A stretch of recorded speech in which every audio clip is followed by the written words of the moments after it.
Bonjour à tous, c'est Jean-Luc Roux sur sa chaîne YouTube. Aujourd'hui, nous allons parler d'une usine géorgienne qui lance la production de drones kamikazes polonais.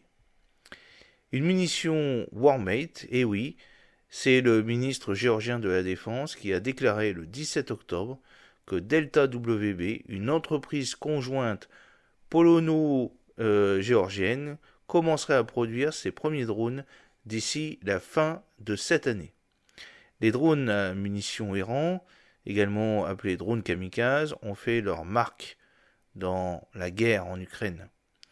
Les deux combattants emploient massivement ces drones pour frapper les positions de l'autre le long des lignes de front et les infrastructures clés derrière les lignes.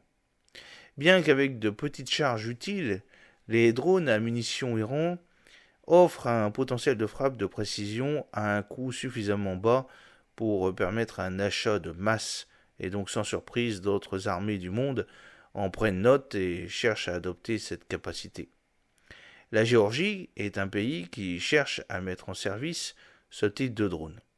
Elle a combattu et perdu une guerre contre la Russie en 2008, mettant à nu la disparité de puissance entre les deux. Même si la Russie a dû faire face à ses propres défis dans ce conflit, elle a détruit une grande quantité de matériel militaire géorgien, notamment des avions et des armes de défense aérienne.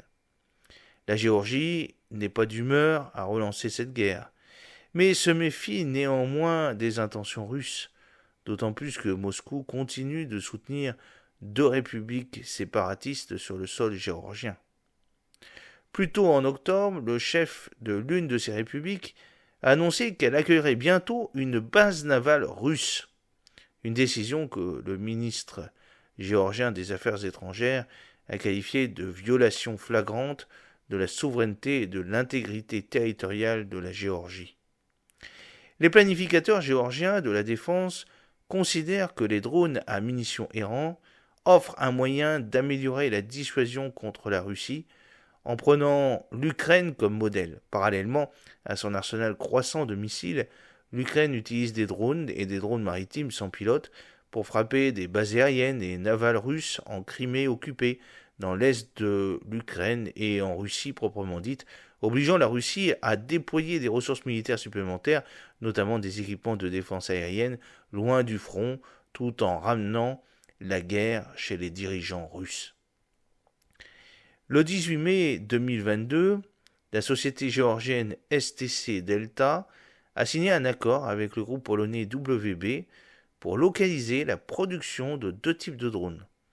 Le drone de reconnaissance Flyhay et le Warmate, un drone à munitions errantes.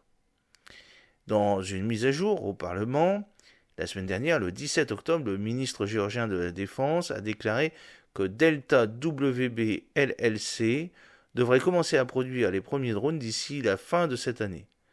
Les forces armées géorgiennes seront donc les premiers clients. Warmate fournit une charge utile hautement explosive à des distances de 30 km, selon une fiche produit du groupe WB. Il a une durée de vol de 70 minutes, ce qui en fait une bonne alternative aux missiles guidés anti-chars qui pourraient autrement être utilisés à des fins similaires. Warmate peut être portable ou équipé pour transporter des véhicules ou des hélicoptères au sol. Tirant les leçons de la guerre de 2008, l'armée géorgienne a annoncé en 2017 que sa flotte de Su-25 avec environ une douzaine d'avions restants serait mise hors service, probablement pour être revendue et remplacée par des drones pour remplir la même fonction. Les Su-25 étaient autrefois fabriqués en Géorgie, mais cela n'est plus possible sans une coordination industrielle avec la Russie, ce qui rend également difficile l'acquisition de pièces de rechange pour soutenir la flotte existante.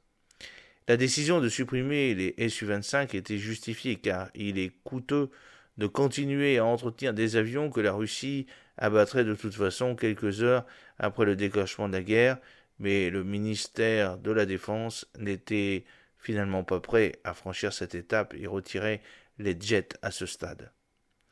Les drones de combat n'ont commencé que récemment à être largement disponibles sur les marchés internationaux. Ainsi, Face au peu d'options d'achat, le ministère de la Défense a mis de côté les plans de retraite du Su-25, annonçant un effort de modernisation en 2021 qui se poursuit. Le 7e Su-25 modernisé a repris ses fonctions en août, cependant avec le temps, des drones à munitions errantes comme le Warmate pourraient remplacer les Su-25.